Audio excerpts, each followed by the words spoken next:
আপনি যত টাকা বর্তমানে বেতন পাচ্ছেন, এই বেতনের 6 মাসের টাকা যদি না জমাইতে পারেন, তাহলে আপনার ট্রেডিংয়ে আইসেন না। It depend on you. আপনার বেতন কত হইতে পারে আই ডোন্ট নো, এটা আমি জানি না। আপনার বেতন যদি 20,000 টাকা হয়, তাহলে 1,20,000 টাকা অ্যাটলিস্ট যদি হয়, 6 মান্থের ইনকাম নিয়ে আপনি ট্রেডিংয়ে আসতে পারবেন। আপনার বেতন যদি 1,00,000 টাকা হয়, তাহলে 6 মাসে অ্যাটলিস্ট 6,00,000 টাকা নিয়ে আপনি ট্রেডিংয়ে আসতে পারবেন। এর নিচে আসলে আপনি বিপদে পড়ে যাবেন। কেন?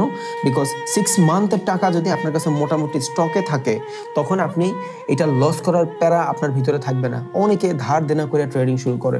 ধার দেনা কইরা যৌতুকের টাকা দিয়া ভাই ট্রেডিং হয় না, আসলেই হয় না। ইটস নট ফ্যান্সি, এইভাবে হয় না। ট্রেডিংটা আসছে থেকে ইনভেস্টিং থেকে, যেটা আমরা লঙ্গার টাইম ফ্রেমে করি, ওইটা শর্টার টাইম ফ্রেমে করতেছি, দ্যাটস ইট। আপনি $20 নিয়ে আসলেন, ট্রেডিং হয়ে যাবে না। অনেকে দেখি গ্রুপে অ্যাড করায় $30 নিয়ে আসো, $50 নিয়ে আসো, এইগুলা হবে না ভাই। It's a total business plan.